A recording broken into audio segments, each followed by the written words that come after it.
Good day, students! Welcome back to our subject, English for Academic Purposes. Last meeting, we discussed about academic text. Can you recall what is an academic text?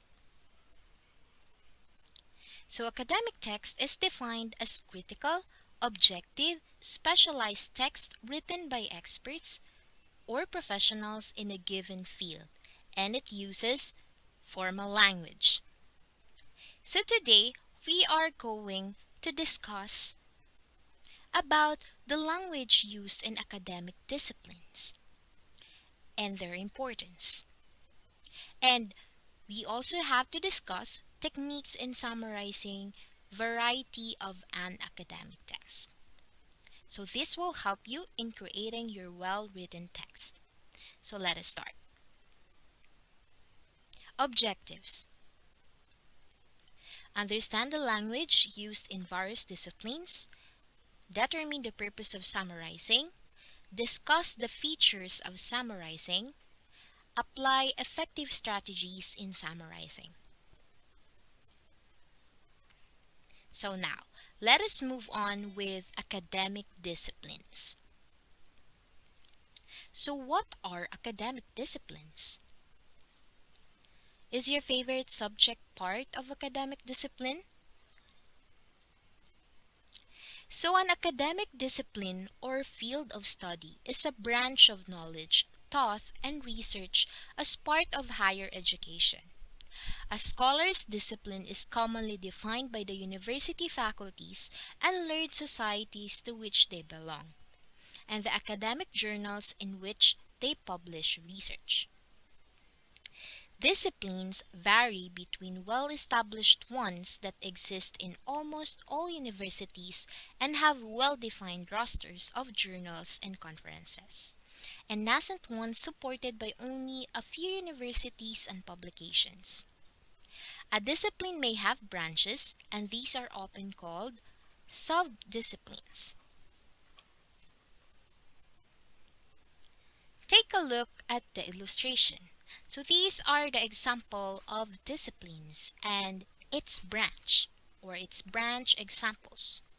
So we have business, humanities, natural and applied sciences, and social sciences. Please observe them. So what have you observed? It is related with your strand, right? So yes, if you are an ABM student, your discipline would be on business. And you may encounter subjects like accounting, economics, finance, management, and marketing. If you are humanities students, you can encounter subjects like art, history, languages, literature, music, philosophy, religion, and theater. For STEM students, they will encounter biology, chemistry, computer science, engineering, geology, mathematics, physics, and medicine.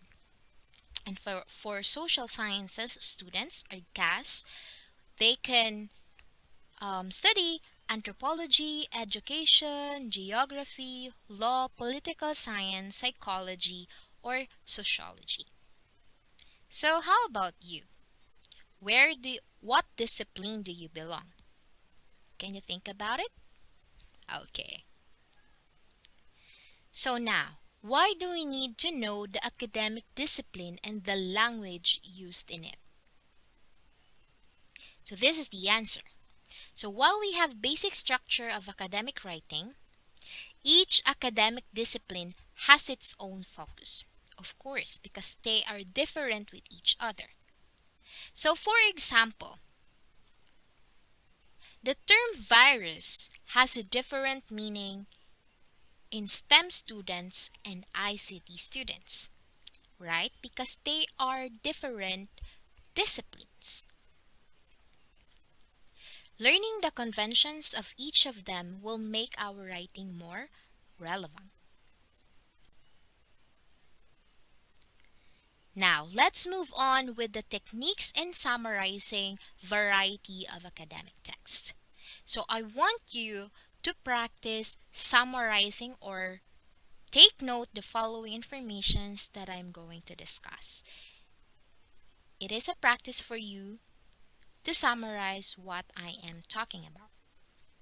So, let's start. So, what is summarizing? As an important skill in critical reading, summarizing is often used to determine the essential ideas in a book, article, book chapter, an article, or parts of an article. These essential ideas include the gist or main idea, useful information, or keywords or phrases that help you meet your reading purpose. Summarizing is generally done after reading. However, it can be done as well while reading a text. So summarizing is an important skill because it helps you deepen your understanding of the text, learn to identify relevant information or key ideas, combine details or examples that support the main idea, concentrate on the gist or main idea and keywords presented in the text, and capture the key ideas in the text and put them together clearly and concisely. So what is not summarizing? So you are not summarizing when you write down everything. Write down ideas from the text word for word. Write down incoherent and irrelevant ideas. Write down ideas that are not stated in the text, of course. So these are the guidelines in summarizing. Number 1. Clarify your purpose before you read.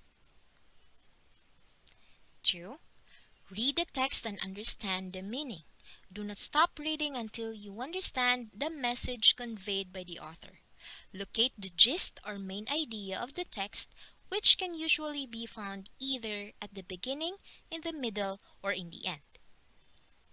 Third, select and underline or circle the key ideas and phrases while reading. Another strategy is to annotate the text. Number 4, write all the key ideas and phrases you identified on the margins or on your notebook in a bullet or outline form. Fifth, without looking at the text, identify the connections of these key ideas and phrases using a concept map. List your ideas in sentence form in a concept map. 7. Combine the sentences into a paragraph. Use appropriate transitional devices or connectors to improve cohesion. Number 8. Ensure that you do not copy a single sentence from the original text.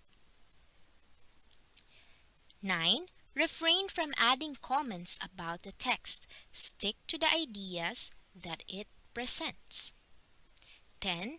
Edit the draft of your summary by eliminating redundant ideas. 11. Compare your output with the original text to ensure accuracy. 12. Record the details of the original source. So this is the most important thing in summarizing. You have to follow this.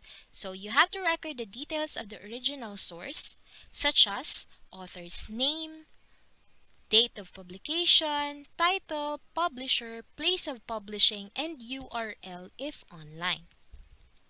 It is not necessary to indicate the page number of the original text in citing sources in summaries. Take note.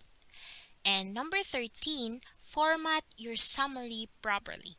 When you combine your summaries in a paragraph, use different formats to show variety in writing. So these are the formats in summarizing.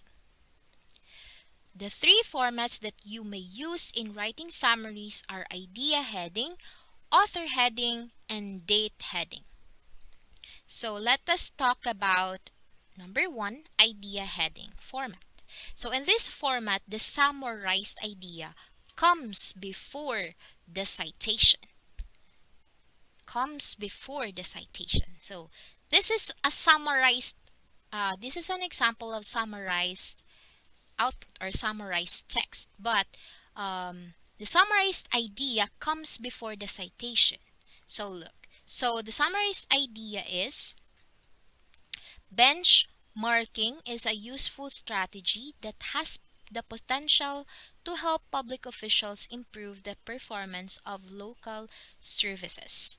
And this is the citation. So the citation states the name of the author and the date of the publication. So this one. So Foles 2004 and Ammons 2001. So see, that is the idea heading format. So let us move on with number 2, author heading format. So in this format, the summarized idea comes after the citation. The author's name or is or are connected by an appropriate reporting verb. So, example. So this one. So meaning the citation came first before the summarized idea. Okay? So like for example, here. So, see?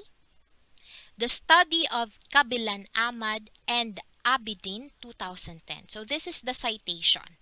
And then it says here that it must be connected. So the summarized idea must be connected by an appropriate reporting verb. So these are the reporting verbs. So such as shows, asserts, and suggests. So later on, you will know what are the use of reporting verb in summarizing text.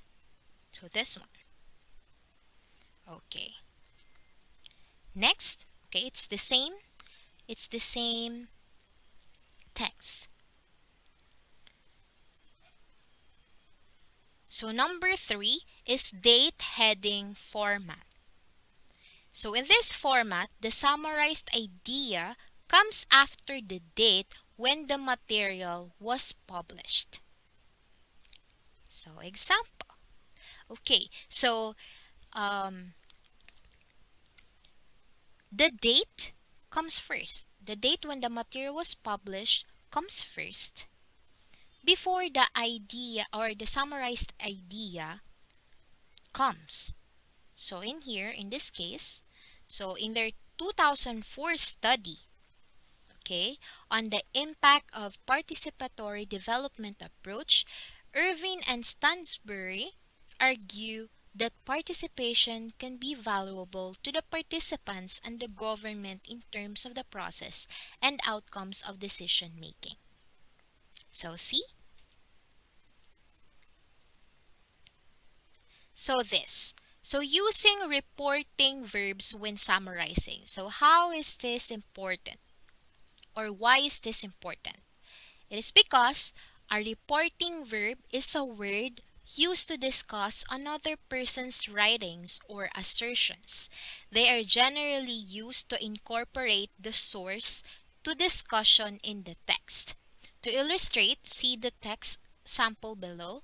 The reporting verbs are italicized. So in other words, instead of saying according to, we have to use reporting verbs in summarizing text. Can you get me? So these are the example. So if you would see, we have here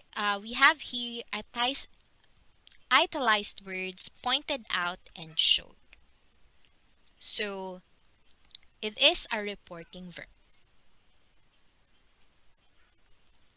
In summarizing, you are highly encouraged to vary the verbs you use to make your writing more interesting and to show importance to each of your sources.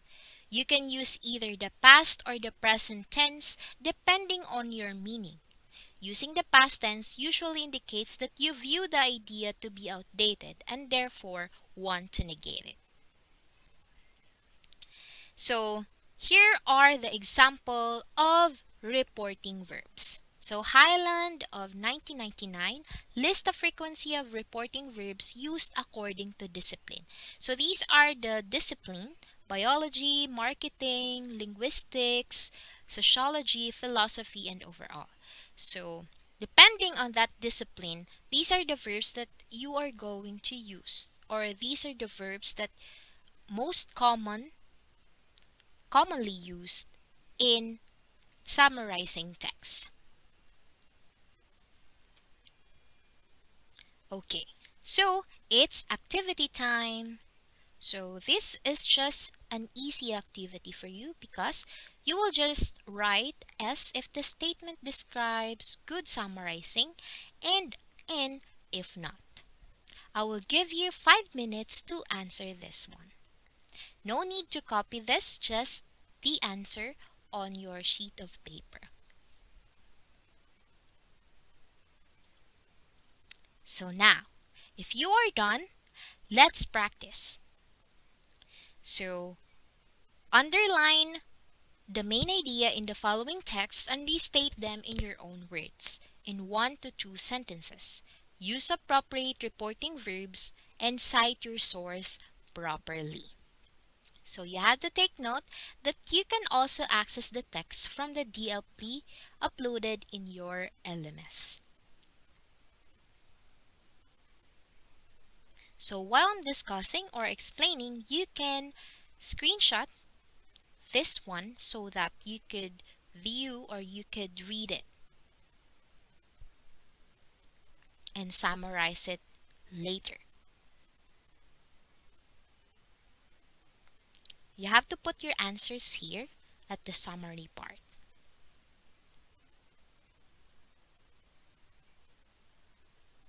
So no need for you to copy the entire paragraph. All I need is to write, you have to write your summary